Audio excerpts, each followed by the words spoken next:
90 million to compensate future passengers whose flights are affected by controllable cancellation and delays. These historic steps send our message to airlines loud and clear. If you fail to take care of your passengers, you will be held accountable. And as you all know, the Admiral is here today to discuss actions that we are taking with our partners to combat threats posed by the Houthis in the Red Sea. With that, Admiral.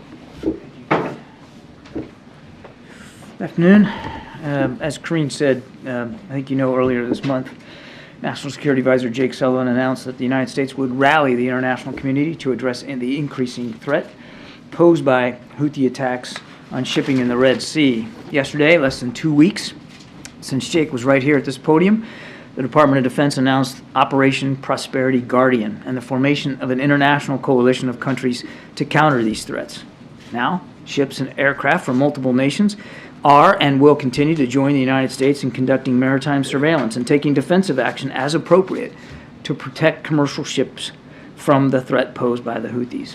This operation is an important new multinational security initiative under the umbrella of Combined Maritime Forces and the leadership of its Task Force 153. And 153 is focused on the Red Sea specifically. From the beginning, we've said that this is an international challenge that requires collective and international action. And we've been able to bring together now a number of partners, including the United Kingdom, Bahrain, Canada, France, Italy, the Netherlands, Norway, Seychelles, Spain, and even more, to address this challenge together. Also today, in a related fashion, the United States and the world's largest flag states for commercial vessels transiting the Red Sea also issued a joint statement condemning in the strongest terms the threats and the acts by the Houthis. This joint statement has 44 signatories, including NATO, the entire EU and G7, as well as Australia, Canada, Bahamas, Malta, New Zealand, Singapore, and Yemen. Secretary Austin also convened in the region a meeting with ministers, chiefs of defense, senior representatives from 43 countries, as well as the European Union and NATO to discuss what we're doing in response to this increased threat. Now, I think it's important to put it a little bit in perspective. Some 6 countries border the Red Sea. The Red Sea is a conduit for 10 to 15% of all global trade, 8% of global grain trade, and 12% of global seaborne oil trade. Of this total Red Sea trade, Greek, Chinese, Japanese, and German-owned vessels make up 40 to 50% of transits. All that underscores the dependence that these economies have around the world on the strategic trade. Bottom line is, these attacks have to stop. They need to stop. They're unacceptable. The United States, our allies and our partners, will do what we have to do to counter these threats and to protect these ships. And with that, we can take some questions. Has the administration thought about redesignating the Houthis as a terrorist organization? Yeah, we're actually conducting a review right now on whether that's the right course forward. We've talked about that. No decisions made right now. And when do you expect a decision on that? I don't have a timeline for you, but we are reviewing that designation as we speak. And one more question. There are some unnamed countries that are currently involved in the Red Sea initiative. Can you say more about why the countries don't want to be named? And is it a sign that countries don't want to be seen standing with the United States at this moment, in the region? There are some nations that have agreed to participate and to be a part of this, but they get to decide. They're sovereign nations. They get to decide how public they want that to be, and I'll leave it up to them to be able to describe it one way or another. Since because not all want to become public, I doubt you're going to get much more out of them. And the last thing, given the countries want to be unnamed while participating in this U.S. Initiative, and is the administration concerned about United States isolation on the international stage when it comes to the conflict in the Middle East, also given the Security Council vote that's coming up as well? I won't get ahead of this vote that's coming up here. We're still working through the modalities of that, but I mean, 44 signatories on this joint statement. Several nations now willing to join us publicly in this, and others that are willing to participate in this maritime coalition. It's hard to look at these things which the United States has driven forward, and say that we're somehow isolated on the world stage. In fact, I think what this shows is our convening power and how much American leadership matters on the world stage. Thank you, Admiral. And Karine, we've seen attacks on commercial ships involving 1 or 2 drones in the Red Sea, but the USS Carney took down 14 at one time over the weekend. Do we have any sense of what the Houthis were targeting? In the broad scope, Ed, as I mentioned in the opening statement, and the whole purpose of this Maritime Task Force is that they're targeting commercial shipping. I mean, heck, they've even said publicly. Usually it's 1 or 2. 14 at one time. Was that going to? They have largely focused their targeting on commercial ships, but, we haven't seen any specific targeting or intention to target naval vessels. But you can't, when a commanding officer is looking at something coming in, a drone or a missile, I mean, he or she has to make some oftentimes split-second decisions about perceiving what the threat is and taking them down. So you can't rule it out specifically. But when you're talking about these 14 drones, I mean, it's not unlike them to launch multiple at a time, and it's difficult to know when you're knocking them out of the air.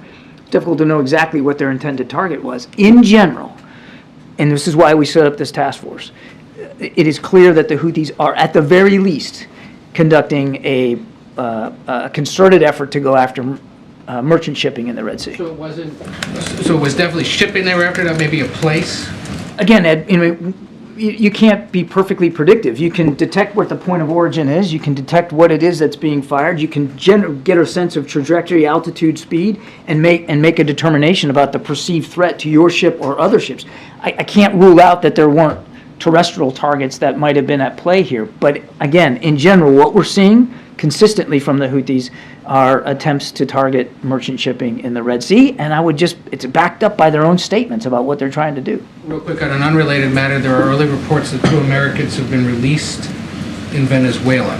Do you have any comment or confirmation of that? I can't confirm those reports. I would just tell you that President Biden takes very, very seriously our obligations to get wrongfully detained Americans home wherever they are overseas, and we work those issues very closely every single day. Thank you. The Houthis have made it pretty clear they don't care about this multinational task force. They don't care how many ships we park out there. It's not going to deter them. So is this really going to do the trick? Are you seeing any signs that this is actually going to deter them, or is it time to consider taking military action? Well, now it just started, didn't it? And there's going to be a whole lot of hardware in the Red Sea now, naval hardware, not just from the United States, but other ships from other nations, to counter these threats. So let's see where it goes. I mean, it's up and running now. We hope it gets stronger and we're able to add additional countries and additional capabilities to it. I'm certainly not going to telegraph any punches one way or the other. I'll say this, though. As I said in my opening statement, the attacks are unacceptable. We have national security interests at play in the region. There are international security interests at play in the region, including to the threat to shipping. We take those responsibilities seriously. We're going to continue to do what we can to protect them. So when they say even if America succeeds in mobilizing the entire world, our operations will not stop unless the genocide in Gaza stops, you think that they will actually change their mind because of this? That's a great question for the Houthis. What I can tell you is we are not going to stop protecting our national security interest in the region. Thank you. Can you talk specifically about why Saudi Arabia and the UAE are not part of this multi-country coalition? I would let every nation who is a member, whether they want it acknowledged or not, speak for themselves. Does the U.S. want them and other Arab countries to participate? It's a coalition of the willing, and each nation has to decide for itself whether it's going to participate and under what circumstances. We respect that. The whole idea here is protecting sovereign assets and sovereign rights, and that's what we're doing here. Have the Saudis and the UAE had any conversations with the U.S. telling them they will participate if the U.S. backs a ceasefire? I'm not going to go through diplomatic conversations and details one way or another. Both countries are significant partners of the United States on a range of issues across the region. Again, they should speak to their level of participation. I have one on Herzog's comments about them being ready for another humanitarian pause in Gaza so hostages can be recovered. As far as you can tell, how many more American hostages remain held by Hamas, and does a Herzog comment suggest a pause and hostage release are imminent?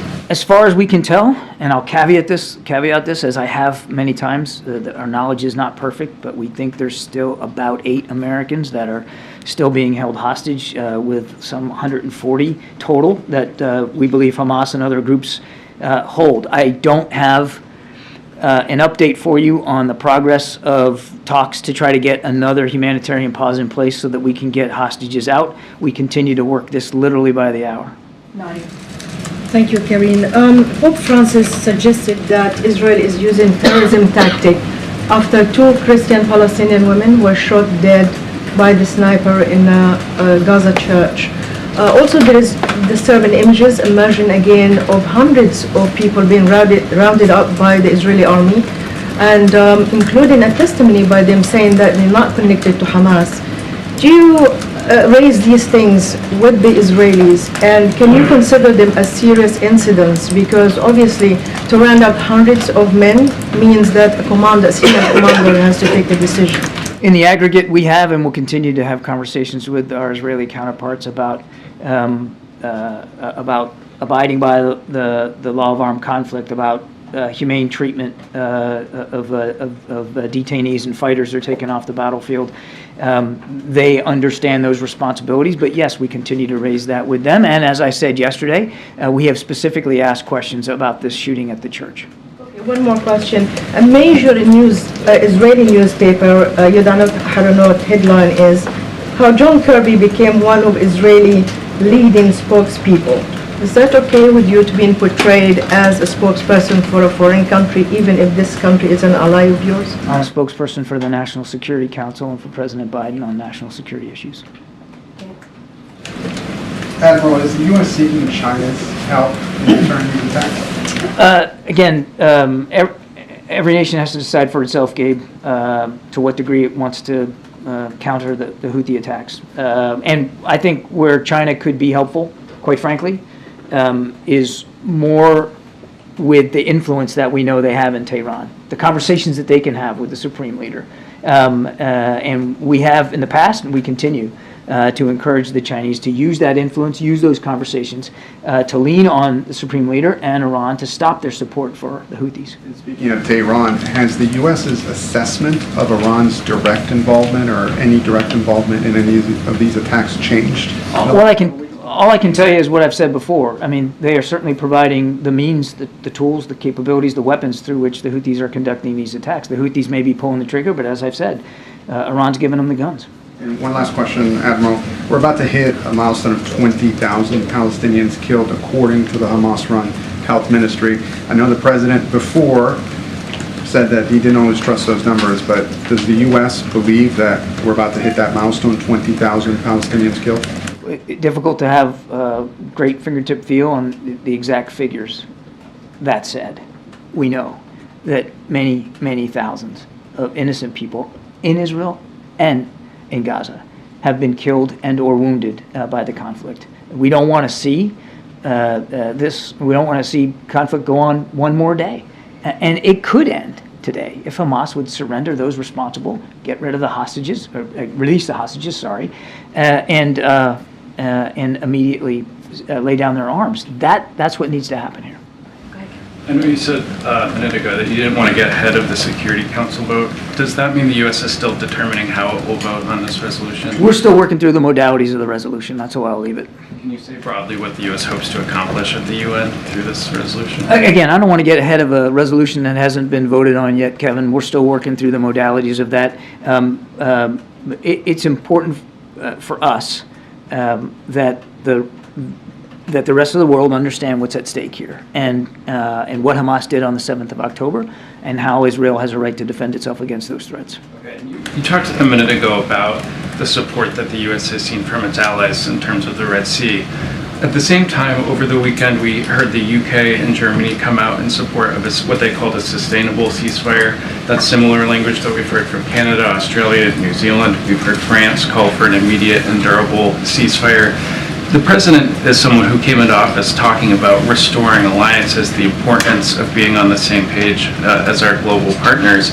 Is he at all concerned that there's a risk that the U.S. seems out of step on this particular issue with some of its closest allies? No, as a matter of fact, as I said, I mean, across the board, we're seeing how important American leadership is on the world stage here. Every nation can speak for itself, but France and the United Kingdom are terrific, close allies and friends. That's not going to change.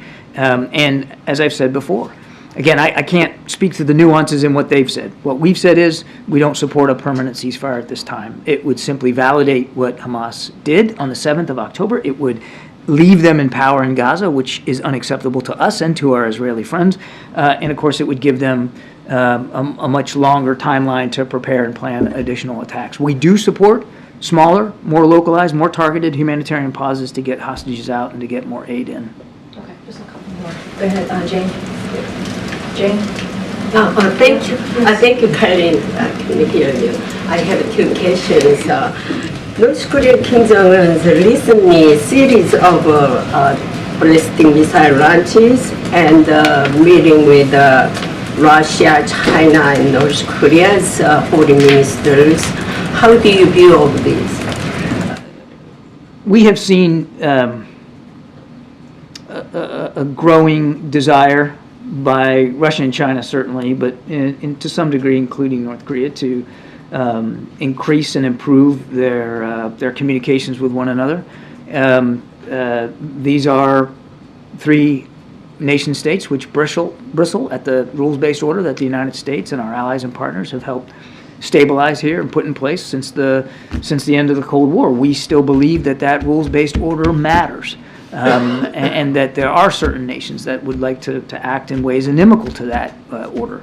That's why the president has, for his part, worked to shore up our alliances and partnerships in the Indo-Pacific to a degree that we've not seen at all in so many recent years, and to improve and deepen our security cooperation with the Republic of Korea and with Japan. I mean, Jake was just out there in Seoul, as you know, talking to his counterparts in both countries. So we're comfortable that we're moving that process forward.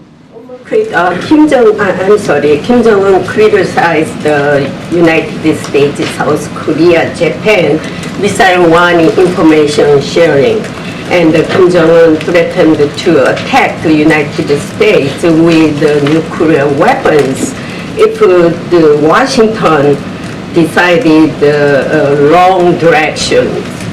How will you react to this? I'm not going to get into a hypothetical. Jenny, you and I have talked about this a gabillion times. We take our responsibilities seriously to our allies, Japan and the Republic of Korea. We recognize the growing threat that Kim Jong-un and his regime present to the region, and that's why, as I said, we're doing everything we can to revitalize those alliances and partnerships. We've added military capabilities to the region, including intelligence collection capabilities, and that's not going to change. Look, we've said before, we would be willing to sit down with Kim Jong-un without preconditions to start to talk about the denuclearization of the peninsula. That remains the case today. He hasn't been able or willing to take us up on that offer. John, it's been a few days since Putin said Russia wants to reach an agreement on the return of my colleague Evan Grishkovich as well as Paul Whelan. Has that led to any uptick in the number of calls, conversations between the administration and Russia? And is there any updated outlook from the administration on whether their release may be secured in the next few weeks or in the near term? Well, with the caveat that I won't talk about the specifics of negotiations lest I say something here publicly that could put them at risk, we have made a serious proposal for Evan and Paul recently, which was rebuffed by the Russians, regardless of what Mr. Putin says. Just isn't true. They actually did rebuff it. And we haven't given up. We haven't stopped working on it. And I can tell you that we are working very, very hard to see if there's another avenue that we can approach, another option that we can pursue that can maybe get both of those men home with their families where they belong. Christina? Thank you. Admiral, the president's support for Israel, the position on Israel seems to be losing him support among Americans as well. Could it be a messaging problem that they just don't understand the importance of supporting Israel? Well, I can't speak for every American citizen. I can tell you just a couple of things. The president doesn't make national security decisions based on polls. He makes it based on principles. And there are some core principles that are at stake here. Of course, Israel's right to exist as a nation and to defend their citizens against attacks like that happened on the 7th of October. He knows that there are strong feelings on all sides here, and he appreciates that. He respects that, and our team has been in touch with communities all over the country about those feelings, about those concerns. We do take that seriously, and that's why, in addition to making sure that we can help Israel defend itself, we are also leading the world in terms of trying to make life better for the people of Gaza right now. We are the country that has really led the effort to get additional humanitarian assistance in. Now, obviously, we have partners helping us, but I mean, it's the United States really pushing and convening those discussions to get humanitarian assistance in, and we continue to talk to our Israeli counterparts, as Secretary Austin did yesterday, as Jake did a few days ago in Tel Aviv, to be more careful, more cautious, more deliberate in the way that they are pursuing their military operations, particularly as they now gravitate more to the south. And they have been receptive to those messages, and as I've said many times, they have taken some actions to be more careful. Anita? Thank you so much. We've heard various proposals for international trusteeship in post-war Gaza, including one from former Prime Minister Ehud Olmert, who's suggesting, let me say this carefully, an international peacekeeping force drawn from NATO countries and overseen by the UN.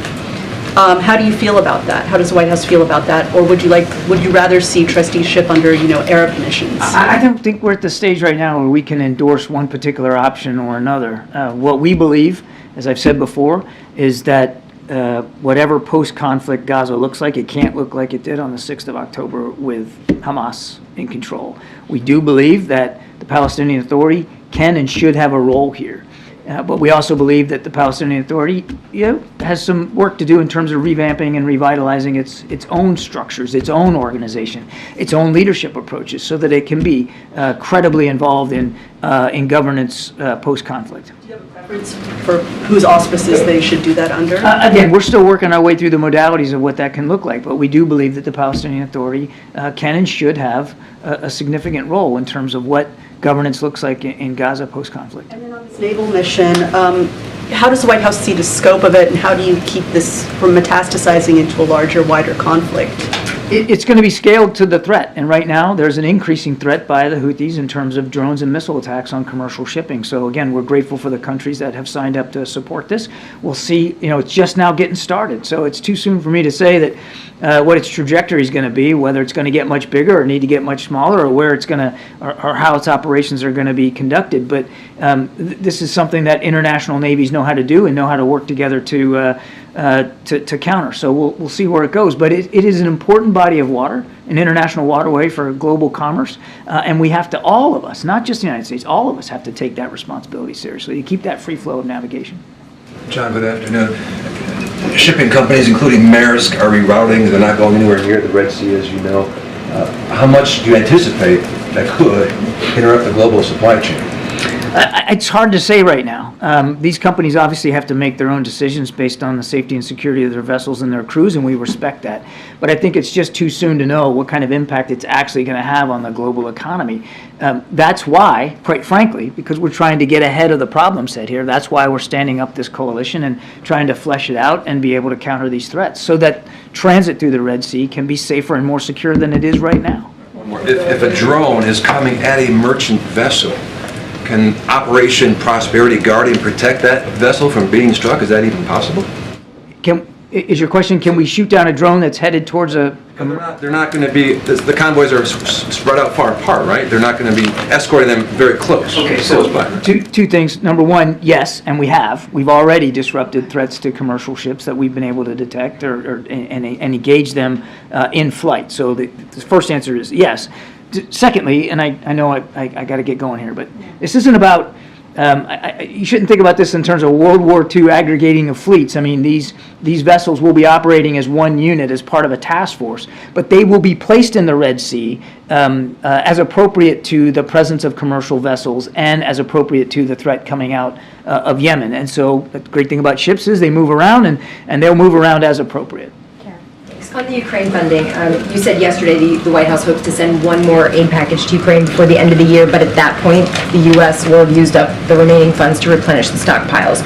Should Ukraine plan for that to be the last package then before the end of this year, or is there any way to shift funding so that there could be something else if Congress doesn't act? We have one more security assistance package available to us before the end of this year, before we run out of replenishment authority to replenish the stocks and the inventories on DOD's shelves. That's why it's so critical that Congress act on that supplemental funding. Could you tap into stockpiles and replenish later if Congress were to come through with the funding in January? As our OMB director, Shalonda Young said, there's no magic pot of money here. I mean, that's why we need this supplemental, that's why we need this funding to support Ukraine going forward. And like I said, we got one more crack at this here before the end of the year, before that replenishment authority runs out. Okay, two more, James, and then Julie.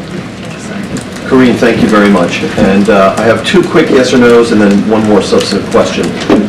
First, on the Israel-Hamas conflict, has President Biden, through any means, conveyed to the Israeli government that a failure by that government to adhere to the prescriptions for the conduct and phasing of the war that U.S. officials have proffered to the Israeli government would be met with a withdrawal by the United States government of any of the money, weapons, or intelligence that we have been providing? The President's been crystal clear on this, James. We're going to continue to support Israel as they continue to fight against a violent and viable threat by Hamas. Second yes or no question, is President Biden committed to getting Lieutenant Alconis home to his family before Christmas? I think I want to be careful here. I don't get too much into what is still a legal process.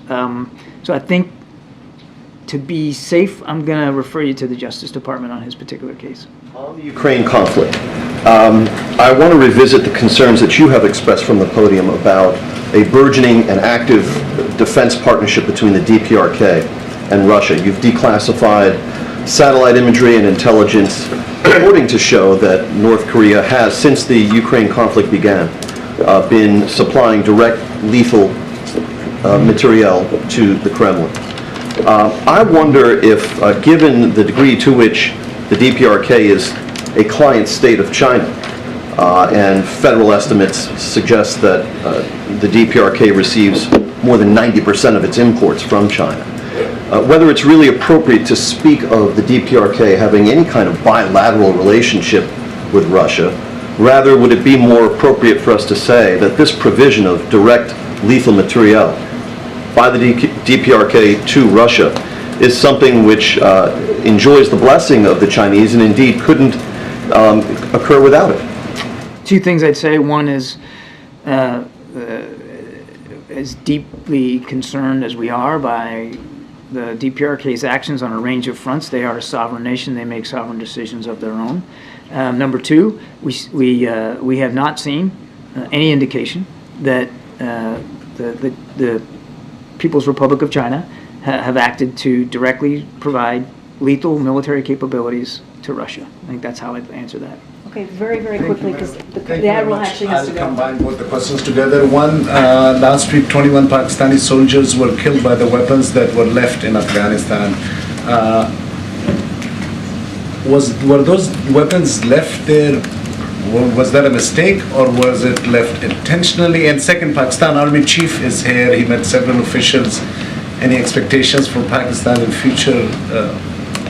Any expectations from Pakistan to play some different kind of roles in coming days? Pakistani Army Chief is here. He met several. I would refer you to the Defense Department on those discussions. Obviously, Pakistan remains a key partner in the region. They continue to face a viable terrorism threat across that border, and I'm sure that our Defense Department colleagues will have more to say on that. I haven't seen the reporting on these to verify what you've said about weapons left in Afghanistan participate or being used to. 21 soldiers that were killed in Pakistan, the weapons that the Taliban used were the weapons that the U.S. left in Afghanistan, the goggles. I haven't seen those reports, but let me remind you, please, take the opportunity to remind you, we didn't just leave a bunch of weapons in Afghanistan. This is a fallacy, this is a farce.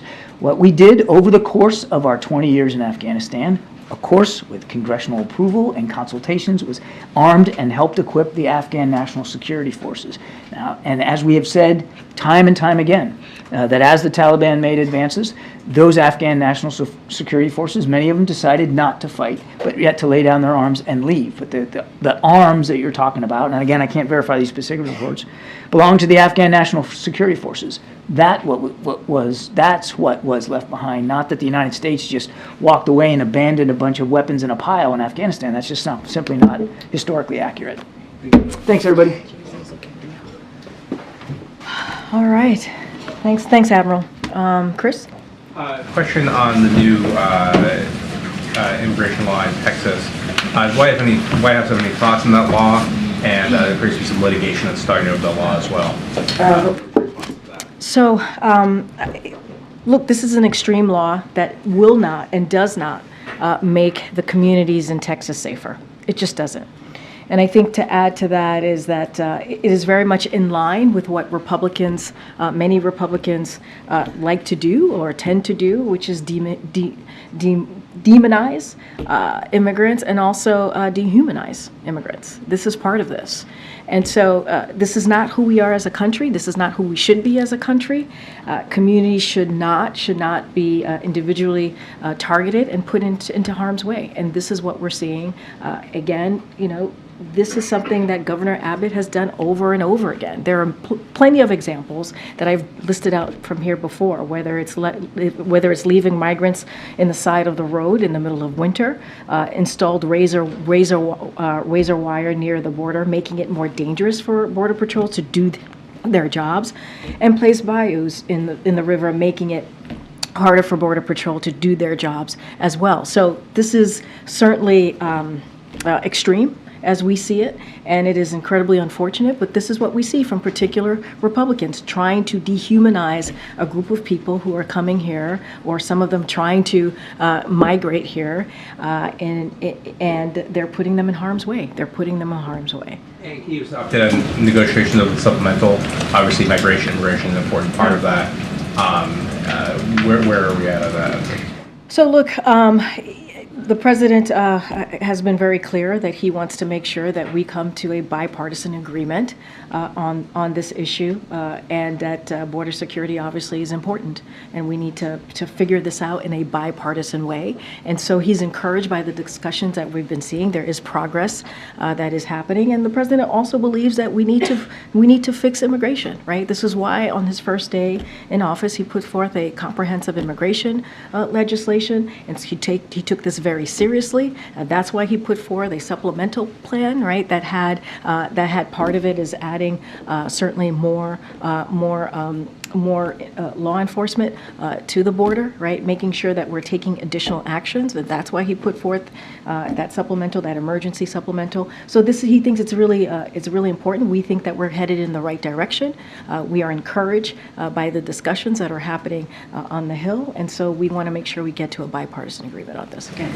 On the Texas immigration law, the ACLU has already filed a lawsuit. Does the president support the government also taking legal action here? So the Department of Justice, they're going to decide whether they're going to file a lawsuit here. Certainly, I'm not going to get ahead of that.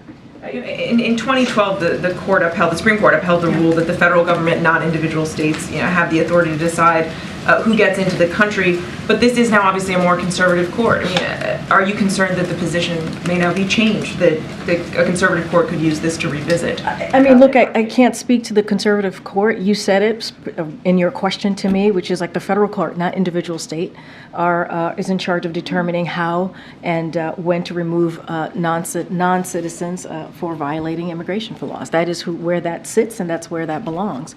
And look, as you just stated, in 2012, it happened, and it was struck down, right? The court struck that down. As far as what's going to happen next, the DOJ, the Department of Justice, certainly is going to make that decision. I'm not going to get ahead of it, but there is precedent. It was struck down. I can't speak for this current court, but what I can say is, and what I said at the top when I was asked this question by Chris, is the law is incredibly extreme, and it does not make communities in Texas safer. It just does not. It dehumanizes, which is what Republicans tend to do. Certain Republicans tend to do is dehumanize immigrants and also demonize them, and that's what we're seeing here.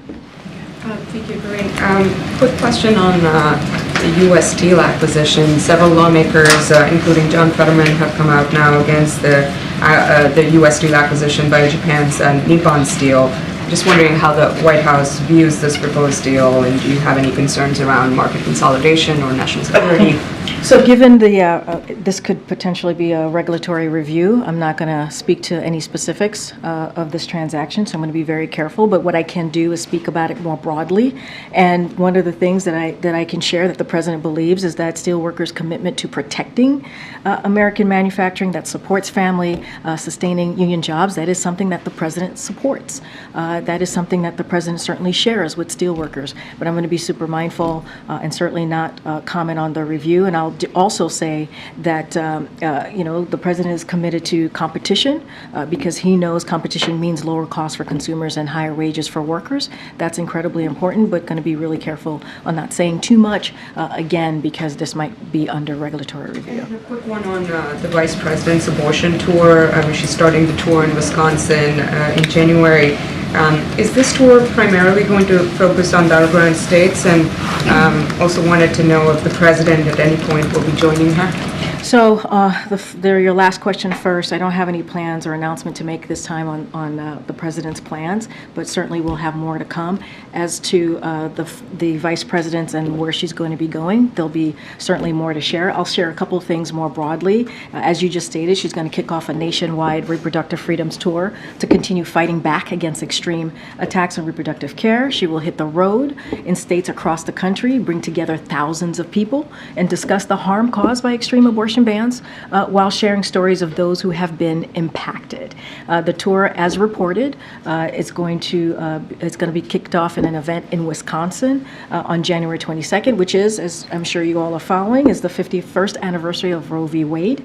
And since Roe v. Wade was overturned, Republican elected officials have imposed dangerous abortion bans that put the health of women in jeopardy. As we've heard stories over and over again, force women to travel out of state for care and threaten to criminalize doctors. So the President and the Vice President are going to continue to show their fight to protect women's right to make a decision on their own health care. And that decision, as we all know, is incredibly difficult. Those types of health care decisions that women have to make is incredibly difficult. And it should be something that they decide along with their family and their doctors. It should not be decided by politicians. Go ahead, Kevin. Hundreds of Jewish facilities reported receiving false bomb threats over the weekend. The FBI has said that they appear coordinated and could have originated outside of the United States.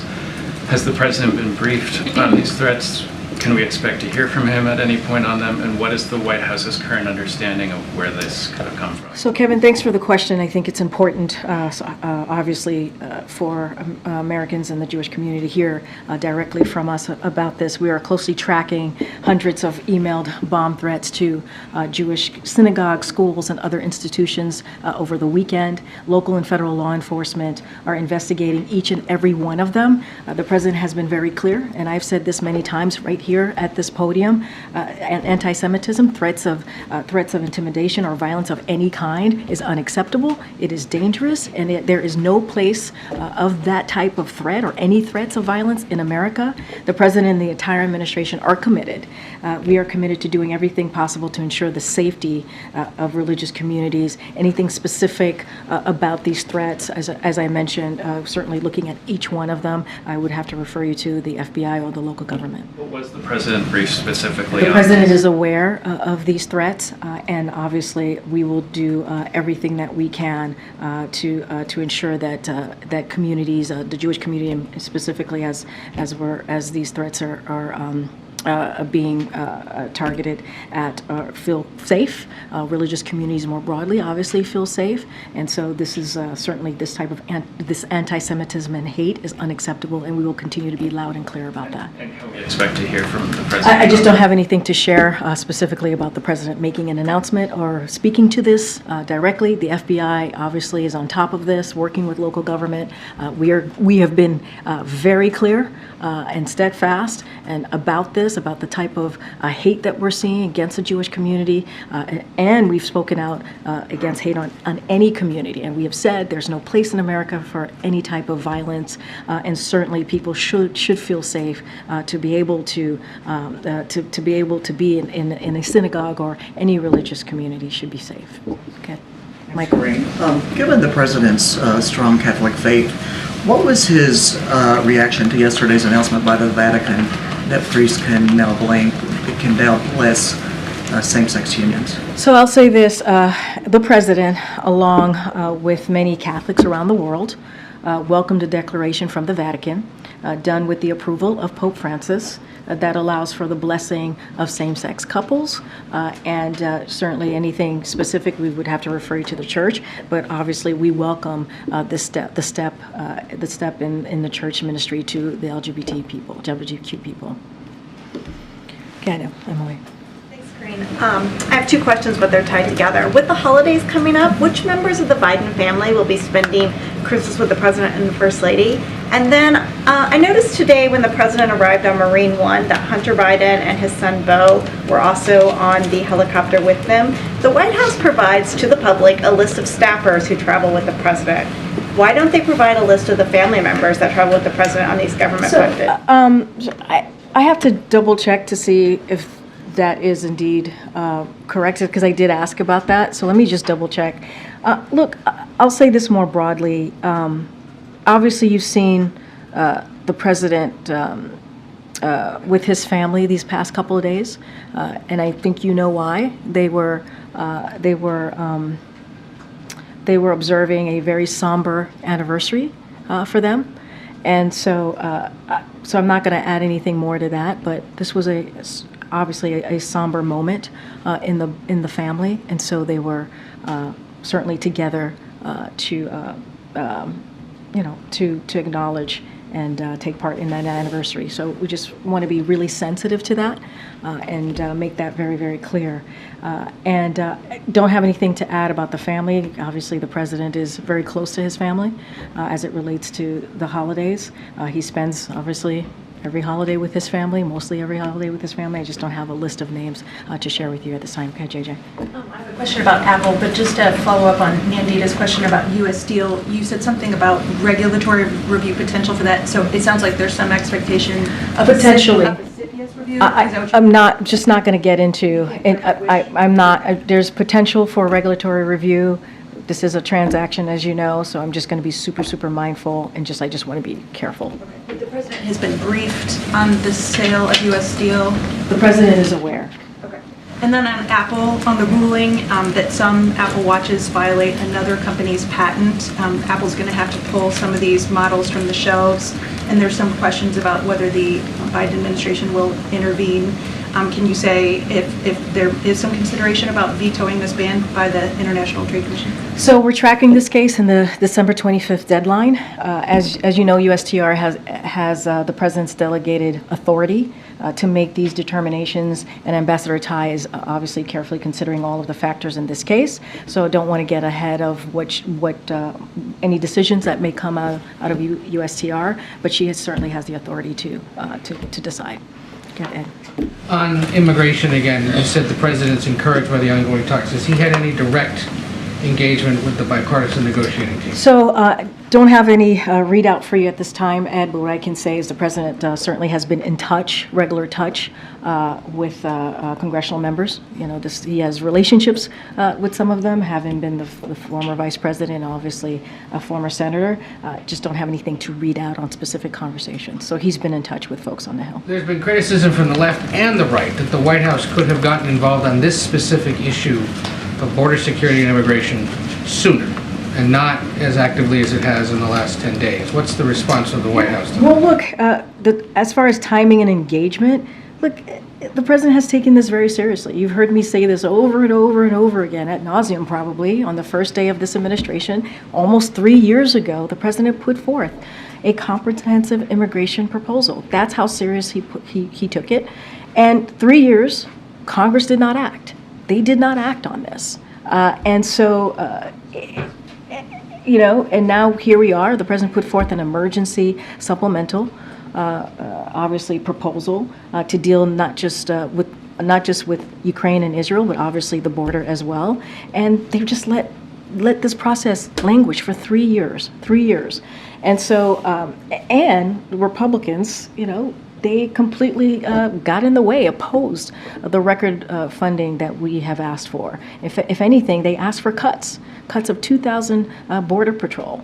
They've done everything that they can to get in the way of the president actually wanting to address this issue that we're seeing at the border. So this is something, his first piece of legislation was dealing with the broken system that we're seeing in the immigration The system. criticism is less about the last 3 years and more about the last 2 months. Since that emergency supplemental was submitted, there was virtually no conversation between the White House and Congress about moving it, but more specifically about that aspect of it, the border security aspect, until word came about a week and a half ago now that the White House is willing to play ball on changes to asylum and other things. Well, I'm not going to get to the specific of what's being discussed here. I'm just not going to negotiate from the podium, obviously. But I take offense, and I think the president does too, in saying that we haven't taken this seriously. When you put your first piece of legislation is on immigration to fix the broken system, that is taking it very seriously. When you put out an emergency supplemental, which we put out weeks ago, that has the border, funding for the border, we take that very seriously. And then you have Congress, they put forward H.R. 2. They continue to get in the way, Republicans, to be more clear, on actually doing what the president is asking for, getting some record funding, making sure the law enforcement, CBP at the border have what they need to deal with what's going on at the border.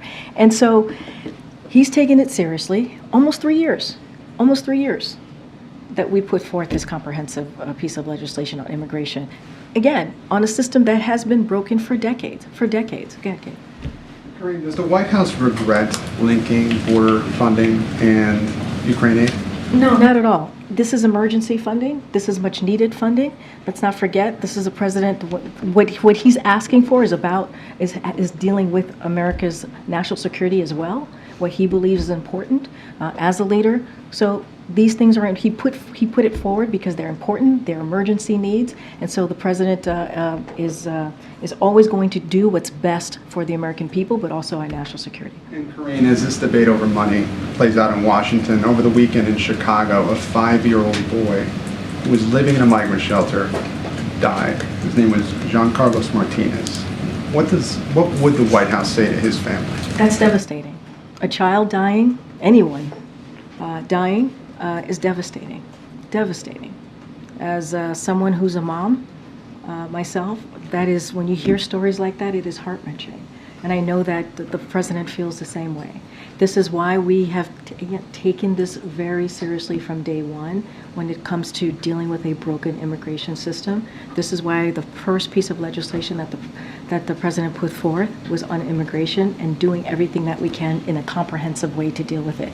Our hearts go out to the young, this little boy's family. I can't even imagine what they're going through. I don't want to imagine what they're going through, but our hearts go to them, out to them. Some of the local officials in Chicago have gone so far as to blame the Texas governor for busing migrants into Chicago and have said that policy has led to situations like this one with a young boy. Does the White House share that view? So I'm not going to go into specific cases from here. We've always been very clear, and you heard me at the top, the first question that I got, that we believe that Governor Abbott's policies and his political stunts are not safe. They're not safe for the Texas communities and our CBP, our law enforcement on the ground who are trying to do their work. They put them in harm's way, and they dehumanize and demonize immigrants. That's what his political stunts do. I'm certainly not going to get into every specific case, but we've been very clear that what he's doing doesn't actually help. I saw that Congresswoman Katie Porter has shifted her position and recently called for a ceasefire. Is there a concern that Democratic members of Congress, most of them who have been standing with President Biden's stance on this, are moving away from what the White House has said? Is that a concern that the White House has? Look, the president's been very clear. You've heard Admiral Kirby, you've heard from Jake Sullivan, you've heard from